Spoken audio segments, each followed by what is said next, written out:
Boa noite, irmãos. Estamos aqui mais uma vez, pela misericórdia de Deus, trazendo a palavra para os irmãos.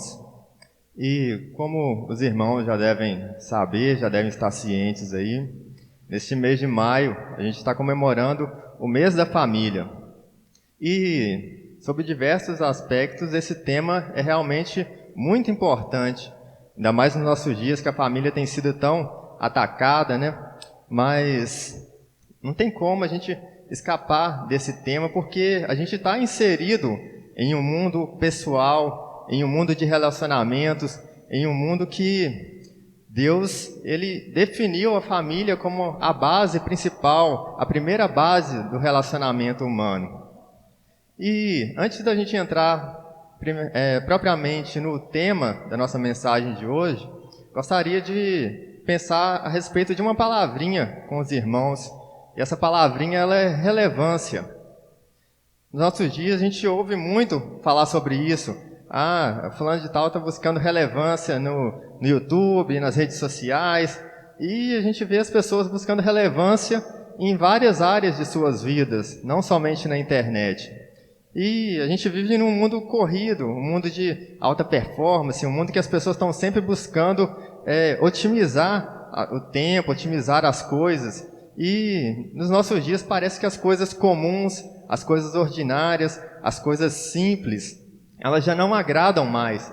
A gente sempre busca o extraordinário, aquilo que é totalmente diferente, aquilo que é espetacular. E não tem nenhum problema em você ser ou não relevante. Isso aí não é o problema.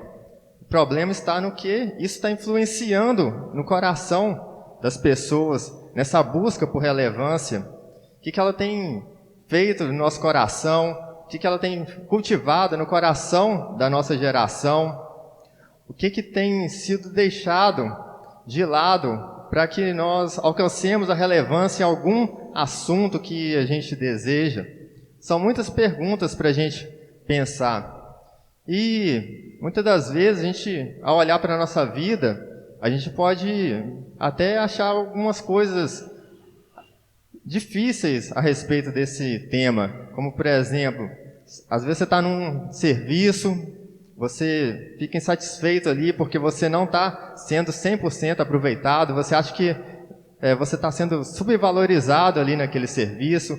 Ou então mesmo nos trabalhos domésticos, no trabalho de criar o filho, no trabalho do dia a dia do lar, muitas das vezes a gente acha que esse tipo de trabalho, esse tipo de coisa, é uma coisa que puxa a gente para trás, é uma coisa que está atrapalhando de nós sermos bem-sucedidos em outras áreas de nossas vidas. E essas coisas, elas vêm a respeito dessa busca por relevância, dessa geração que busca sempre otimizar, sempre ser o espetacular. Se você nunca pensou a respeito disso, não tem problema. Mas apesar de não pensar, algumas de suas ações podem ser pautadas por causa desse tipo de pensamento também, mesmo se de forma inconsciente. E a respeito desse tema, desse problema dos nossos dias, o teólogo Michael Horton, ele nos diz em um de seus livros que mudar o mundo pode, na verdade, ser uma maneira de evitar as oportunidades que temos todos os dias, exatamente onde Deus nos colocou, de glorificar e ter nele prazer, enriquecendo a vida do próximo. Em outras palavras, a gente está tão focado nas coisas espetaculares, tão focado em sermos destaques, sermos referências, sermos diferentes, que nós esquecemos do lugar onde Deus nos colocou, e do propósito de estarmos ali, das pessoas que estão próximas da gente. E é nesse ponto que a gente vai entrar no tema da mensagem dessa noite. Nós não vamos abordar propriamente o tema família, mas nós vamos abordar o restante do nosso tema do mês, fazer a diferença. Famílias que fazem a diferença, nós vamos falar sobre fazer a diferença. E claro que, mesmo não sendo especificamente sobre o tema família, serve para a nossa vida pessoal, serve para aplicação em nossa família. E quando nós lemos na Bíblia sobre e pensamos a respeito de fazer a diferença, a gente pode pensar aí em muitas pessoas que foram usadas de maneira espetacular por Deus. pessoas como Moisés, Samuel, Maria, a rainha Esther, os apóstolos e tantos outros. A gente pode pensar também em famílias que foram abençoadoras de muitos, como a família de Abraão, como a própria família de Davi, do qual sucedeu Jesus. Mas não é sobre essas famílias que nós vamos falar hoje, não é sobre essas pessoas que nós vamos falar hoje. Hoje nós vamos falar mais sobre a família do Mateus, sobre a família do Natan, sobre a família do Peixe, a família do Derson, a minha família, a sua família, a família de cada um que aqui está. Famílias comuns que também podem e devem fazer a diferença. E para isso eu convido os irmãos a estarem abrindo suas Bíblias em Romanos, carta aos Romanos, no capítulo 16.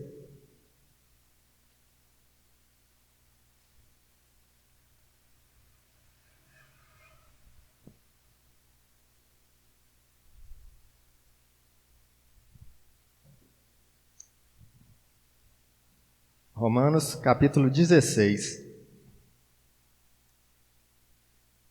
Diz assim a palavra de Deus, do versículo 1 até o versículo 16. Recomendo-vos a nossa irmã Febe, que está servindo a igreja de Cencreia, para que a recebais no Senhor como convém aos santos e a ajudeis em tudo que de vós vier a precisar, porque tem sido protetora de muitos e de mim inclusive. Saudai Priscila e Áquila, meus cooperadores em Cristo Jesus, os quais pela minha vida arriscaram a sua própria cabeça. E isso lhes agradeço, não somente eu, mas também todas as igrejas dos gentios. Saudai igualmente a igreja que se reúne na casa deles. Saudai meu querido Epêneto, primícias da Ásia para Cristo. Saudai Maria, que muito trabalhou por vós. Saudai Andrônico e Júnias, meus parentes e companheiros de prisão, os quais são notáveis entre os apóstolos e estavam em Cristo antes de mim. Saudai Amplíato, meu dileto amigo no Senhor. Saudai Urbano, que é nosso cooperador em Cristo, e também meu amado Estax. Saudai Apeles, aprovado em Cristo. Saudai os da casa de Aristóbulo. Saudai meu parente Herodião. Saudai os da casa de Narciso, que estão no Senhor. Saudai Trifena e Trifosa, as quais trabalhavam no Senhor. Saudai a estimada Pérside, que também muito trabalhou no Senhor. Saudai Rufo, eleito no Senhor, e igualmente a sua mãe, que também tem sido mãe para mim. Saudai Assíncrito, Flegonte, Hermes, Pátrobras, Hermas e os irmãos que se reúnem com eles. Saudai Filólogo, Júlia, Nereu e a sua irmã, Olimpas e todos os santos que se reúnem com eles. Saudai-vos uns aos outros com ósculo santo. Todas as igrejas de Cristo vos saúdam. Vamos orar. Senhor, Deus e Pai, é a Tua palavra diante de nós e cremos que não tem nada registrado aqui nessa santa palavra que não seja útil para a nossa vida, que não nos aponte coisas importantes sobre Ti, sobre o Teu povo, sobre o Teu reino. Então que o Senhor fale ao nosso coração nessa noite, que estejamos com os corações e mentes abertas para receber a Tua palavra. É o que Te pedimos, em nome de Jesus. Amém. Provavelmente esse capítulo de Romanos é o capítulo mais menosprezado de todo o livro. E se no Antigo Testamento a gente tem dificuldade com aquelas genealogias que não acabam mais, talvez no Novo Testamento uma coisa que seja equivalente a isso são essas saudações, que muitas das vezes a gente não vê sentido disso na Bíblia. Mas há grandes ensinamentos nesse tipo de texto, nesse desfecho aqui da carta de Paulo aos Romanos. Primeiramente, cabe a gente notar que Paulo, ao escrever essa carta aos Romanos, ele ainda não havia estado ali em Roma. Mas apesar disso, como a gente pode ver pelo tamanho da lista de saudação, que é a maior do Novo Testamento, Paulo ele conheceu muitas pessoas durante as suas viagens. E essas pessoas, quando Paulo escreveu aos Romanos, elas estavam ali em Roma. E Paulo ele era um homem de relacionamentos, assim como Jesus foi em seu ministério terreno. Ele sempre estava cercado de pessoas, sempre estava se relacionando, sempre estava ali com outros apóstolos, outros cristãos, dos mais diversos tipos. E essa característica relacional do homem, ela provém do próprio Deus. O Deus a qual servimos é um Deus trinitário, o Deus Pai, Filho e Espírito. Ele se relaciona em si. Então, a própria característica do homem de relacionamento vem de Deus, porque Deus é um Deus de relacionamento, um relacionamento perfeito. Se o homem é um ser relacional, ele é porque o seu Criador é relacional. Mas, voltando ao texto aqui, nós podemos destacar inicialmente que os relacionamentos de Paulo aqui ocorriam com os mais diversos tipos de pessoas. Nós vamos lendo aqui, a gente vê uma diversidade. Há judeus e há gentios, há homens e mulheres, há pessoas das mais diversas escalas sociais. Não há predileção. Paulo não escolhia uma pessoa por sua cor, por sua etnia, porque era mais rica ou mais pobre. Não tinha isso. E aqui a gente vê que a unidade está em Cristo. Cristo é o elo de ligação entre essas pessoas a qual Paulo saúda. Elas são parte da família de Deus, são parte daqueles que obedecem a Deus, que buscam a Deus, que caminham com Deus. E uma outra coisa curiosa que a gente pode reparar aí logo de início, é que apesar do tamanho dessa lista ter tantos nomes, são mais de 25 nomes, a maioria desses nomes são desconhecidos para nós. Tem nomes aí que só aparecem nessa saudação de Paulo na Bíblia, não aparece mais em nenhum outro lugar das Escrituras. Nem os estudiosos mais dedicados, nem os estudiosos que pesquisam a fundo podem afirmar ao certo quem que é a pessoa a qual Paulo se refere ali. É de se esperar que os romanos a qual Paulo escreveu conhecessem aquelas pessoas, porque eram pessoas locais ali, mas o conhecimento ali era um conhecimento local, um conhecimento não muito abrangente. Um ou outro podia ser conhecido em algumas outras cidades, mas tem pessoas ali que eram conhecidas somente naquela localidade, somente em Roma, somente naquele círculo menor de cristãos. E as pessoas que Paulo destacou ali, ele destacou por sua fidelidade, por seu serviço para com Deus e para com os irmãos.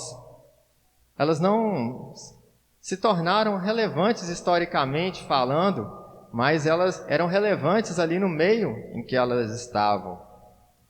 Foram pessoas assim, como a maioria dos crentes de toda a história. Pessoas como eu, pessoas como vocês, que passam despercebidos aos radares, aos olhos da grande multidão, mas que apesar disso eles são chamados da mesma maneira para se tornarem pessoas que são sal e luz ali no lugar onde estão inseridas, para fazerem a diferença no meio em que eles estão. E nós já podemos ressaltar que esse chamado aqui, ele não tem nada a ver com algo especial na pessoa, algo especial em si mesmo. Mas, para o cristão fazer a diferença, ele tem que estar caminhando com Deus. E isso é o que torna a relevância do cristão diferente. Porque não está ligado a mim, não está ligado às minhas qualidades, às minhas meus superpoderes. Eu não sou um super cristão, não sou super diferente, mas é porque Deus usa de maneira diferente a vida daquelas pessoas ali. E é Ele que faz a diferença. E é o que Paulo fala em 1 Coríntios 1, 26 a 29.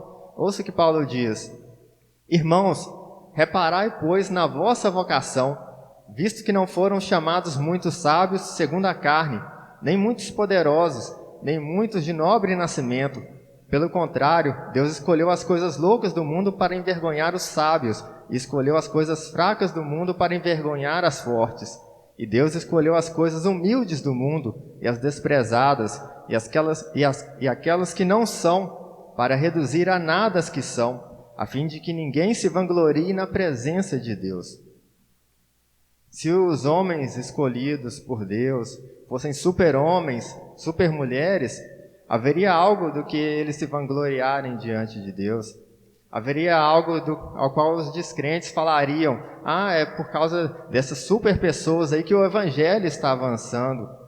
Mas não, em sua maioria foram e continuam sendo pessoas comuns, que apesar dos seus defeitos, apesar das suas limitações, fazem a diferença.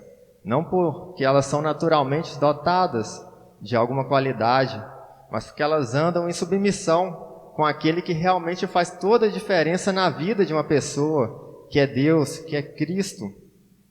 Quem poderia imaginar que pescadores como João, André, Pedro, fossem fazer a diferença, fossem influenciar o mundo da maneira que influenciaram? Isso mostra que é Deus que faz a obra acontecer, é Deus que faz as coisas realmente fluírem na vida dos cristãos. E como Paulo diz em 1 Coríntios, não há do que o homem se orgulhar, porque se o homem é colocado numa posição, ele é porque Deus o colocou ali. Se ele não é, ele ainda assim é chamado para influenciar no lugar onde ele está. E vejam bem, muitas vezes a gente menospreza o poder dos pequenos atos, das pequenas coisas, aquelas coisas que passam despercebidas aos nossos olhos. Nós olhamos para os homens da Bíblia, da história, que marcaram ali, e nós esquecemos que em alguma parte de suas vidas eles também passaram despercebidos, eles também não influenciaram grandes pessoas, e por conta disso, por conta de nós esquecermos desse detalhe, por conta de nós vermos só a pessoa no seu auge aos olhos humanos, a gente acaba trazendo isso para a nossa vida e pensando que o nosso serviço é inútil. Nós não temos a mesma arrogância daquelas pessoas ali. E nós podemos pensar que diferença que uma pessoa como eu pode fazer, que diferença que eu aqui em Timóteo vou fazer.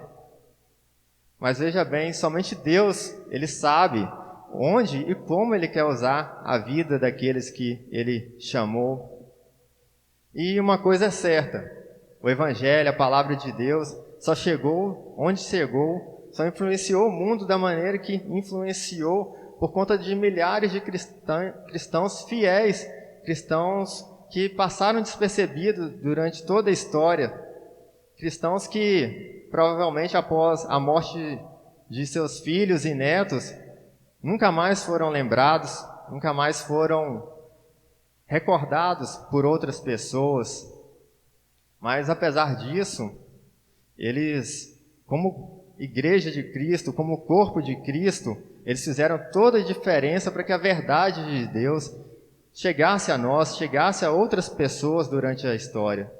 E como o Salmo 22 já anunciava, a posteridade o servirá, gerações futuras ouvirão falar do Senhor, e a um povo que ainda não nasceu proclamarão seus feitos de justiça, pois ele agiu poderosamente.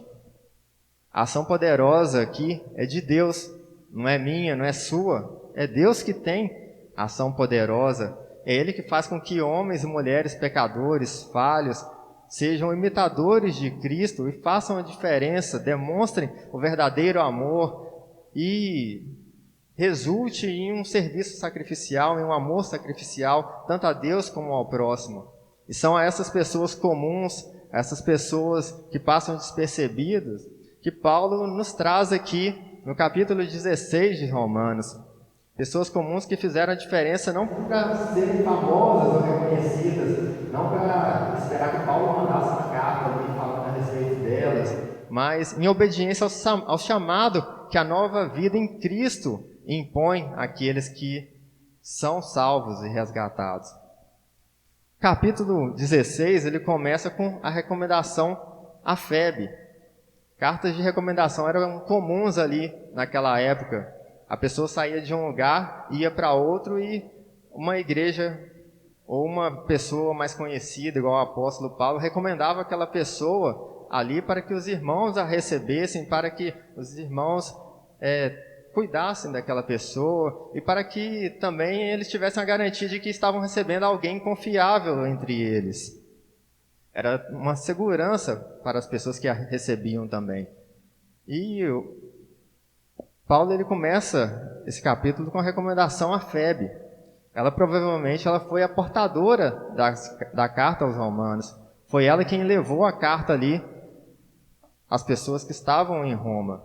Ela provavelmente ela já estava indo para Roma ali, já estava a caminho de Roma, e Paulo chamou: Febe, vem cá, leva essa carta para mim aqui. E Febe, ela não teve um livro seu escrito na Bíblia. A gente não tem lá o livro de Febe, carta de Febe. A Febe não é mencionada nem em outros lugares do Novo Testamento, mas ela é fundamental. Se não fosse Febe levando aquela carta ali, se não fosse Deus usando ela de maneira simples, em um serviço de correio, nós não teríamos a carta aos Romanos escrita aqui em nossas Bíblias. E por conta dessa ação que é simples aos nossos olhos, Deus usou ela num propósito maior, num propósito que a gente não imaginaria que chegaria. E Febe, ela não se resume apenas a um serviço de correio. Paulo diz aqui também que ela servia a igreja e era protetora de muitos, inclusive do próprio apóstolo Paulo. Febe era uma mulher que tinha posses, e ela usava aquilo que Deus confiou a ela para abençoar os irmãos, para abençoar a igreja, aquela igreja de Cencreia. Ela estava ali servindo aos irmãos de Cencreia. E muitas das vezes a gente, ao olhar o serviço da igreja, o serviço ao próximo, nós pensamos que o que podemos fazer é muito pouco, porque, como eu já disse, a gente se compara demais. A gente olha para quem está pregando, a gente olha para quem está evangelizando, olha para quem está na música, para aquelas pessoas que são destaque nas redes sociais. Mas muitas das vezes o maior serviço cristão vai ser aquele que está em oculto ali, em oração, vai ser acolher uma pessoa que está vivendo um momento de dor, um momento de luto, um momento de dificuldade. Outras vezes vai ser levar não só a palavra, mas também o alimento, levar alguma ajuda material para aquelas pessoas. E é exatamente isso que Febe fazia. Febe estava ali servindo com seus bens, servindo com sua vida aqueles irmãos de Cencreia. E uma coisa é certa: a mesma fé que nos leva a Cristo é a fé que nos faz agir, quer seja em coisas grandiosas, coisas extraordinárias, quer seja em coisas comuns, coisas do nosso dia a dia, coisas pequenas. E em Cristo todo trabalho importa. Guardem isso, irmãos. Em Cristo todo trabalho importa, quer seja grande, quer seja pequeno. E uma outra coisa interessante ao notarmos nesse versículo inicial é que, da mesma maneira que Febe, ela cuidava ali dos irmãos, ela servia a igreja, ela também deveria ser servida por aqueles irmãos e ajudada em tudo que ela viesse a precisar, como Paulo diz aí no versículo 2. A vida cristã é uma via de mão dupla. Nem sempre eu vou ser aquele que ajuda, muitas das vezes eu vou ser aquele que é ajudado. Nem sempre eu vou ser ajudado, muitas das vezes eu vou ser aquele que vai estender as mãos. E isso nós podemos fazer uma analogia como um corpo, em que cada parte faz a diferença. Porque todas as partes do corpo, elas atuam para o bem comum. Elas estão ali com um propósito, que é fazer o corpo funcionar. Nenhuma parte do corpo ela sobrevive sozinha. Todas dão e todas recebem. E por isso que nós podemos fazer a diferença onde nós estamos. Porque ninguém é autossuficiente em tudo. Todos nós precisamos de algo que o nosso irmão, que aquele que está ao nosso lado, pode nos oferecer. E depois que Paulo ele recomenda a Febe, ele começa uma grande lista aí de saudações. Do versículo 3 até o versículo 16, são só saudações. E abrindo essa lista de saudações, temos aí Priscila e Áquila. Priscila e Áquila, eles eram casados. E assim como Paulo, eles também faziam tendas, essa era a profissão deles. E como foi narrado em Atos 18, Paulo ele conheceu Priscila e Áquila em Corinto, onde eles moraram junto por um tempo. Naquela época, Priscila e Áquila, eles saíram de Roma por conta de um decreto do imperador Cláudio para que os judeus se retirassem ali da cidade de Roma. Mas após a morte de Cláudio, o decreto ele foi revogado e Priscila e Áquila retornaram a Roma. E é nesse caso que Paulo saúda eles ali. E a respeito deles, Paulo ele fala que Priscila e Áquila eram cooperadores em Cristo e haviam arriscado a própria vida para salvá-lo. Em Atos 18, a gente vê um pouco desses cooperadores em Cristo em ação. Do versículo 24 a 26 diz assim: Nesse meio tempo, chegou a Éfeso um judeu, natural de Alexandria, chamado Apolo, homem eloquente e poderoso nas Escrituras. Era ele instruído no caminho do Senhor, e sendo fervoroso de espírito, falava e ensinava com precisão a respeito de Jesus, conhecendo apenas o batismo de João. Ele, pois, começou a falar ousadamente na sinagoga. Ouvindo, porém, Priscila e Áquila, tomaram-no consigo e com mais exatidão lhe expuseram o caminho de Deus. Não sei quantos aqui conhecem esse Apolo, a qual a Bíblia se refere, mas Apolo ele foi um homem relevante ali para a igreja de Corinto. Quando Paulo manda a primeira carta aos Coríntios, ele é citado ali como uma das causas de divisões da igreja, que uns falavam que era de Paulo, outros falavam que era de Apolo, outros falavam que era de Pedro, e os mais espirituais falavam que era de Jesus. Então Apolo realmente ele foi um homem influente ali na igreja de Corinto. E olha que interessante, quando a gente lê aí Atos capítulo 18, fala que Priscila e Áquila que expuseram o caminho de Deus com mais exatidão a Apolo. Isso é um grande exemplo para nós. Muitas das vezes a gente fica com medo, a gente fica com vergonha de falar algo. A gente pode achar que o que a gente tem a falar não é importante, ou que alguém vai surgir e vai falar de uma maneira melhor, de uma maneira mais bem explicada. Ou então que até que a outra pessoa não quer ouvir o que a gente tem a dizer. E apesar disso, apesar de Apolo, como diz a Bíblia, ser um homem eloquente, ser um homem de grande conhecimento das Escrituras, foi através de Priscila e Áquila que ele compreendeu plenamente a verdade cristã, o caminho de Deus.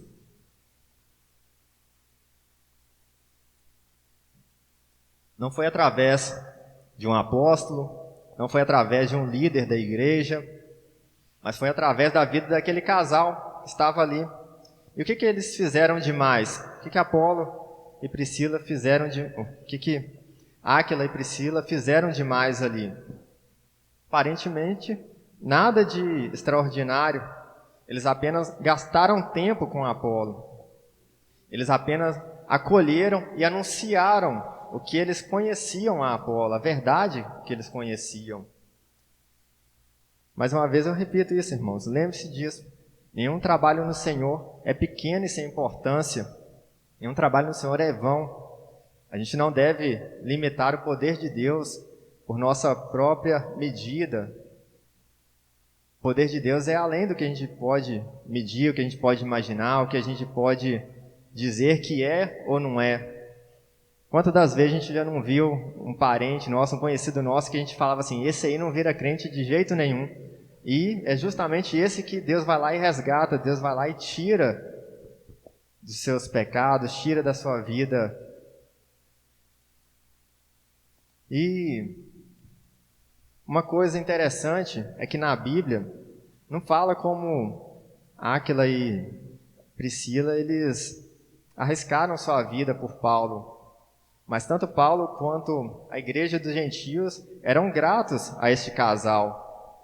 Vejam bem, o próprio Cristo falou que o amor seria um distintivo para os cristãos. E lá em 1 João, capítulo 3, versículo 18, a gente lê: Filhinhos, não amemos de palavra nem de boca, mas em ações e em verdade.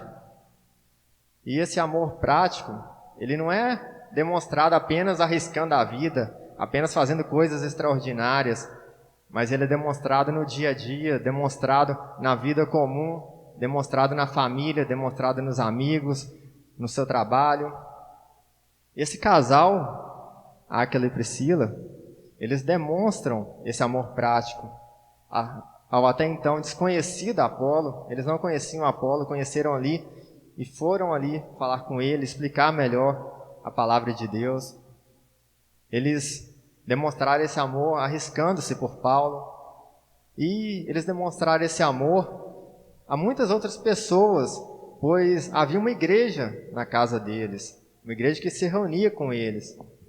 E ali, no contexto romano, era comum ter igreja nas casas, não havia igrejas no templo como nós temos hoje. A estrutura da igreja romana era basicamente igrejas em casas, pequenos grupos, vamos dizer, numa linguagem não muito das melhores, mas é o que se aproxima. E não era exclusividade de Priscila e Áquila terem uma igreja reunida em suas casas. O versículo 10 e o versículo 11 também falam disso, mas vamos focar aqui agora no versículo 14 e o 15. Diz assim: saudai Assíncrito, Flegonte, Hermes, Patrobras, Hermas e os irmãos que se reúnem com eles. Saudai Filólogo, Júlia, Nereu e sua irmã, Olimpas e todos os santos que se reúnem com eles. Paulo, ele destaca aqui 9 nomes, chama 9 pessoas por nome, além de saudar a irmã de Nereu e os irmãos e santos que se reuniam com aquelas pessoas ali. Além dos que foram nomeados, a gente tem aqui 9 nomes que a gente não conhece nada sobre essas pessoas, a gente não conhece quem eles eram, suas histórias, mas eles fizeram diferença ali no contexto em que eles estavam. Quantas pessoas não ouviram a verdade de Cristo, não ouviram o Evangelho, não ouviram as boas novas, não tiveram suas vidas transformadas através da vida daqueles desconhecidos que se reuniam ali naquela casa? Muitas das vezes a gente acha que precisa de muitas ferramentas, muitas coisas para a gente fazer a diferença, mas o que a gente verdadeiramente precisa é uma vida com Deus, é amor ao próximo. Nós precisamos transmitir o Evangelho que nós temos em nossas Bíblias através de palavras e ações. Além de Priscila e Áquila, Paulo ali destaca aí no versículo 9, Urbano, como um outro cooperador em Cristo. Se Priscila e Áquila, a gente conhece alguma coisa deles ali, eles estão mencionados em algumas outras passagens da Bíblia, Urbano não tem mais menção nenhuma na Bíblia, é só nesse capítulo 16, ele não é mencionado em nenhuma outra parte, e ainda assim ele é colocado como cooperador em Cristo, da mesma maneira que Priscila e Áquila foram colocados. Paulo não fez distinção entre Urbano e Priscila e Áquila. Veja bem, os cooperadores em Cristo não são apenas pessoas conhecidas, pessoas de destaque, pessoas que estão sendo vistas pela multidão, mas são aqueles que estão trabalhando lado a lado, quer seja pequeno, quer seja grande, quer seja conhecido ou desconhecido. Os cooperadores são aqueles que trabalham conosco, que andam junto conosco. E em um mundo individualista como o nosso, é normal querer se destacar, é normal querer chamar atenção para si, mas para o cristão há apenas um rei, há apenas um que merece o destaque. Os demais, todos os outros, são apenas servos, como já dizia João Batista, que ele cresça e eu diminua. Quando você entende isso, quando você coloca isso na sua vida, aplica isso, a vaidade ela some. E nós passamos a pensar não no que vai nos colocar numa posição de destaque, mas em como nós podemos amar e servir a Deus e ao próximo, com as qualidades e as características que o próprio Deus nos deu para estarmos utilizando ali no nosso dia a dia, na nossa vida comum. E por falar em serviço, Paulo ele destaca aqui 4 mulheres pelo seu trabalho. Ele fala de Maria no versículo 6, e no versículo 12 ele fala de Trifena, Trifosa e Pérside. E esse trabalho que Paulo cita aqui não é um trabalho fácil, não é um trabalho que é feito sem dificuldade. A palavra no grego ela tem uma ideia de um trabalho árduo, um trabalho exaustivo, um trabalho pesado. E cristãos, eles são chamados para o trabalho, eles são chamados para o serviço. E o serviço, muitas das vezes, ele vai ser pesado, ele não vai ter glória, ele não vai ter holofotes. O próprio Cristo nos advertiu lá em Lucas 10, versículo 2, que a colheita é grande, mas os trabalhadores são poucos.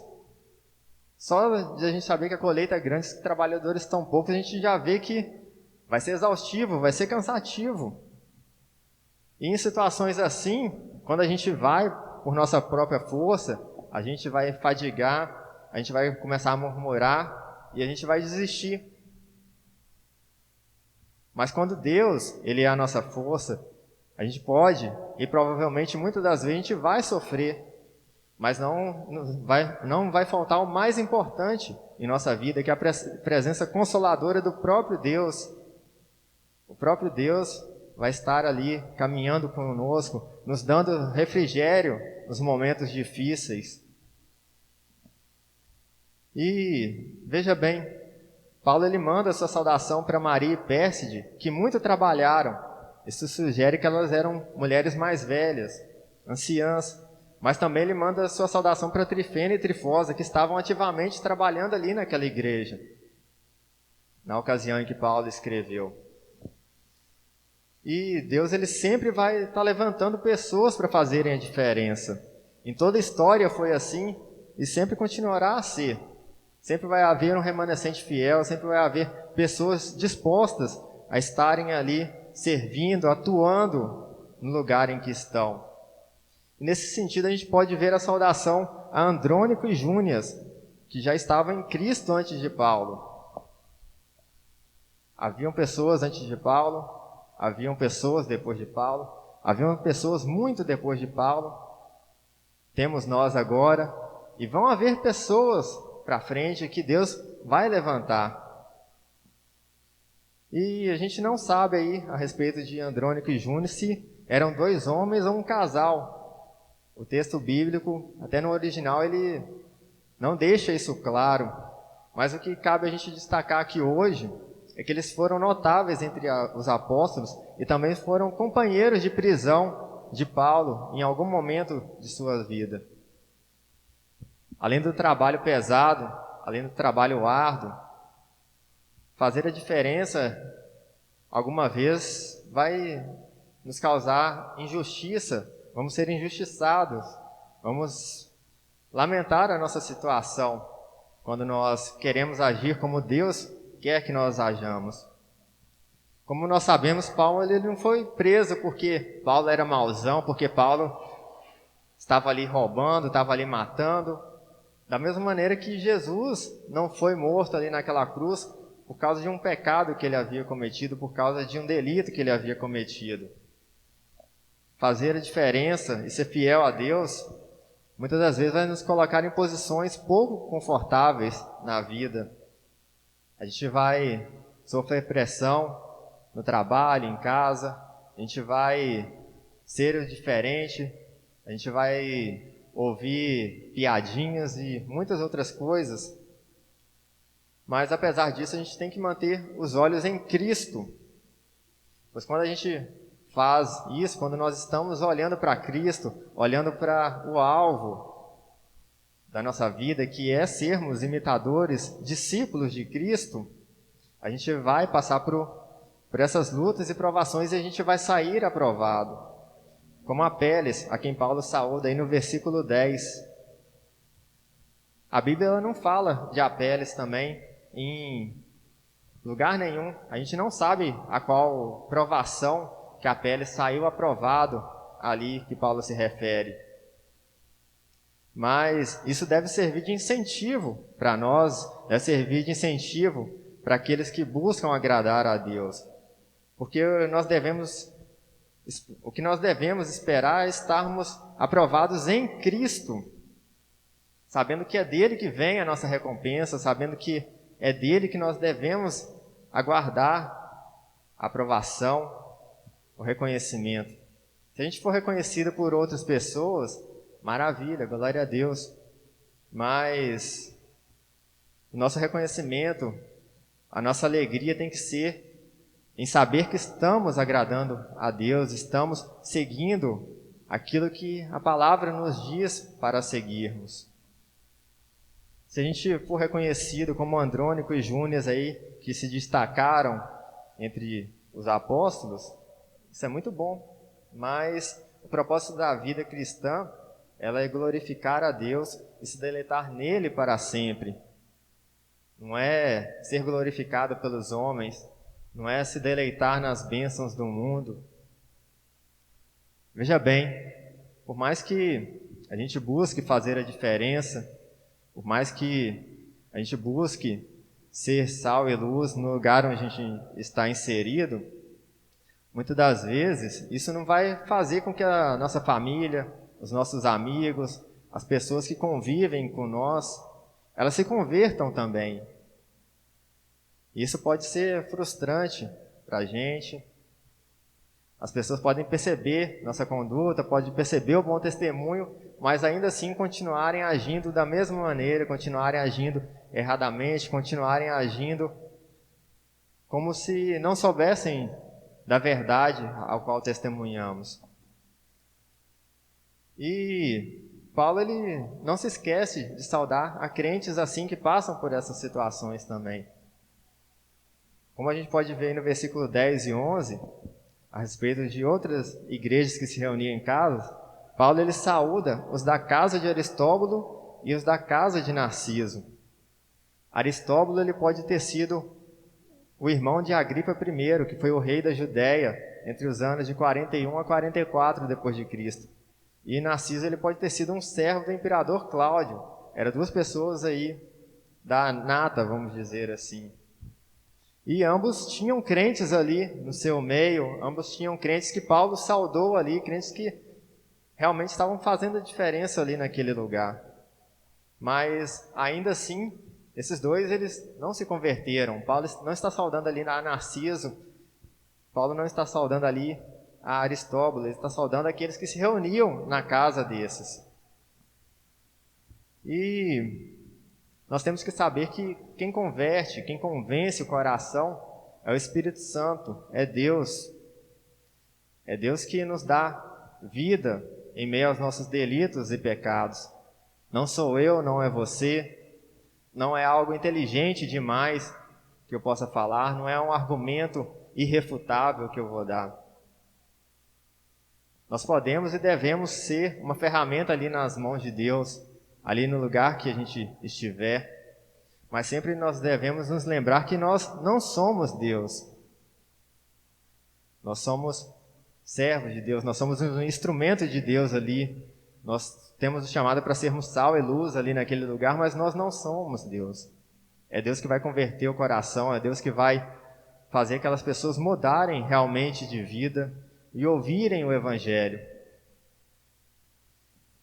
E Paulo aqui no capítulo 16, ele saúda algumas outras pessoas, sem dar muitos detalhes a respeito dessas pessoas. Ele saúda aí Epêneto, que possivelmente foi o primeiro convertido através da pregação de Paulo ali na Ásia. Não fala mais nada a respeito dele, mas Paulo saúda. Paulo saúda aí também o querido amigo Amplíato, o amado Estaques. A gente vê aí como Paulo trata carinhosamente essas pessoas, como Paulo tem um amor por aqueles a quem ele está saudando ali. Paulo construía relacionamentos verdadeiros com essas pessoas. E muitas das vezes a gente não consegue construir relacionamentos assim por causa dessa sociedade líquida em que nós vivemos, em que tudo é descartável, tudo é raso, tudo é um post na internet. E Paulo ele mostra esse amor às pessoas, Paulo ele mostra esse cuidado, esse amor cristão ali aquelas pessoas. Paulo também saúda aí a Rufo, no versículo 13. Paulo saúda aí a Rufo, que possivelmente era o filho de Simão Cirineu, o homem que carregou a cruz de Cristo. E Paulo também saúda a mãe de Rufo, que Paulo também considerava uma mãe para ele. Então a gente vê Paulo aí com seus ilustres desconhecidos, pessoas que naquela época eram conhecidas localmente, um ou outro conhecidas em alguns outros lugares, e para nós aqui, pessoas que a gente não faz a mínima ideia de quem foram, do que fizeram. E essa mensagem de hoje, ela não é para nos fazer acomodar, não é para fazer a gente relaxar, pensar assim, eu sou desse jeito, eu estou aqui, o Ricardo falou que é a coisa normal. Não é para fazer você buscar uma vida acomodada, mas é para que saibamos que pessoas e famílias que fazem diferença são pessoas comuns, são pessoas como eu, são pessoas como você, são pessoas que não tiveram nada de extraordinário, mas que tiveram um encontro extraordinário, um encontro com Deus, um encontro transformador de suas vidas. Pessoas que, apesar de sua limitação, apesar de suas fraquezas, elas são usadas por Deus de forma simples e de forma grandiosa, no pequeno e no grande evento, no pouco e no muito, no lugar onde elas estão. Pessoas que, ao fazer a vontade de Deus, também fazem parte da grande família de Cristo, como o próprio Cristo fala nos Evangelhos. Aquele que faz a vontade do meu Pai, aquele que faz a vontade de Deus, esse que é minha mãe, meu irmão, esse que é meu parente, esse que faz parte da minha família.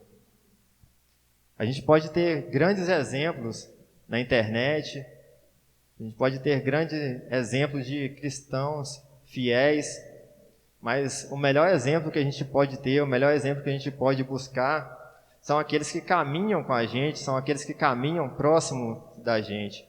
São aqueles que a gente conhece, daqueles que a gente tem a vivência, aqueles que nós conhecemos a vida, as dificuldades, as lutas, e ainda assim a gente percebe a fidelidade de Deus na vida daquela pessoa, a gente percebe o agir de Deus em sua vida e através da sua vida. Era assim que Paulo conhecia esses irmãos, e é assim que você deve também ser buscado é assim que você deve buscar ser reconhecido pelos irmãos, como um irmão fiel, um irmão que faz a diferença naquilo que Deus confiou a você, no lugar que Deus o colocou. Por isso, conclamo os irmãos a fazerem a diferença no lugar onde estão inseridos. Façam a diferença na sua igreja, com seus amigos, com seus familiares, no seu serviço. Façam a diferença sendo discípulos fiéis de Cristo no dia a dia comum, sabendo que em Deus seu trabalho nunca será inútil. E uma última coisa que nós podemos pensar aqui é que muitos podem estar pensando, mas você falou em fazer diferença, mas você não falou como fazer diferença. Você não deu a receita X, você não falou, para fazer diferença você vai fazer isso. Porque não tem uma receita X. Se tem uma receita X, a receita X é: leiam sua Bíblia, conheçam a verdade que está ali, meditem nela, busquem moldar a sua vida ao que Deus quer, não ao que você pensa, não ao que o mundo diz que é o certo. É isso que vai fazer diferença. É quando você se dispõe, quando você se coloca nas mãos de Deus, quando você fala assim: eis-me aqui, Deus, usa-me da maneira que eu estou e melhora-me, trata-me dos pecados e faz-me diferente, faz-me ser uma pessoa que agrada a Ti naquilo que o Senhor deseja que eu faça. Espero que os irmãos saiam hoje com essa vontade de fazer a diferença ali no meio que estão inseridos, buscar uma vida em Cristo, uma vida que glorifique a Deus. Que possamos nos submeter, que possamos nos colocar à disposição de Deus. Vamos orar. Senhor, Deus e Pai, sabemos que o grande diferencial na vida de qualquer pessoa é conhecer a Ti, conhecer ao Teu Filho. Que o Senhor nos encha do Teu Espírito Santo, nos use no nosso dia a dia, em nossa família, em nosso meio. Que possamos, ó Pai, nos colocar à disposição do Senhor, sabendo que aquilo que o Senhor escolheu para nós é o melhor para a nossa vida, sabendo que o lugar que o Senhor nos colocou é o lugar em que devemos atuar, sabendo que o Senhor pode fazer grandes coisas através do mais simples servo seu, que possamos nos colocar à disposição de Ti e que possamos, ó Pai, viver uma vida que agrade a Ti, uma vida em amor ao Senhor, uma vida em amor ao próximo, aos irmãos, uma vida que demonstre o maravilhoso Deus que nós temos. É o que te pedimos, ó Deus, e confiamos que o Senhor nos ouve. Que o Senhor abençoe a vida de cada irmão que está aqui, que possamos ter uma semana debaixo da Tua graça e que possamos, ó Pai, aplicar, fazer a diferença no local que o Senhor nos colocou. É o que te pedimos e te agradecemos em nome de Jesus. Amém.